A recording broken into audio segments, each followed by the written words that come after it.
શ્રીમતી હીરાબેન ગાંધી એમનું રાજ્ય હતું તે વખતે ગ્વાલિયર, જેને ગોપગીરી કહેવાય છે, એ ગ્વાલિયરના મહારાજાઓએ બહુ મોટો ખજાનો હીરા માણેક મોતી પન્ના સોના રૂપા ગ્વાલિયર એક કિલ્લાની અંદરમાં દાટેલો છે. ક્યાં દાટેલો છે એનો રોડમેપ ને નકશો બનાવેલો છે. અને રાજ્યના જેને રખોપિયા કહેવાય એ રખોપિયાને આ સોંપવામાં આવ્યો હતો અને કહેવામાં આવ્યું હતું કે જ્યારે ગ્વાલિયરની પ્રજા, ગ્વાલિયરનું રાજ જ્યારે સંકટની અંદરમાં હોય ત્યારે જ તમારે આ ભંડાર બતાડવાનો, તે સિવાય નહીં બતાડો.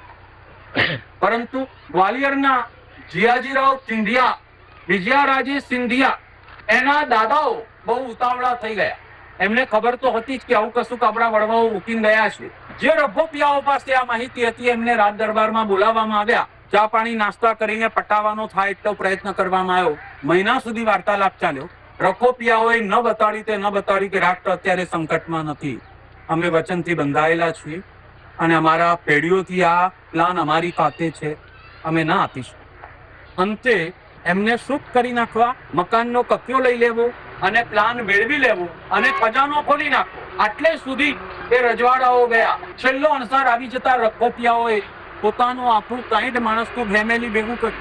રાત્રિના સમયની અંદરમાં મીટિંગ કરી કે આવતીકાલથી આપણે હશું કે નહીં હોય એ ખબર નથી અને આપણી પાસે પેઢીઓથી આ પ્લાન ચાલ્યો આવે છે, તિજોરીમાં સાચવીને રાખ્યો છે. આવતીકાલે આ પ્લાન પૂછતે આપણે મરી જવું. શું કરવું? પ્રાણ જાય પણ વચન ન જવું જોઈએ, પ્રાણ જાય પણ વફાદારી ન જવી જોઈએ. રાત્રિના સમયની અંદરમાં આખો પરિવાર ઘરની અંદરમાં, તાપણાની અંદરમાં ચમચો ગાપલેટ નાખીને જ્વાલા પ્રજાળી આખા પ્લાનને ભડભડ બાળી નાખ્યો કે કોઈના હાથમાં નહીં જતું. આખો પ્લાન સળગાવી નાખ્યો અને આવતીકાલે શું થવાની છે એને ખબર છે.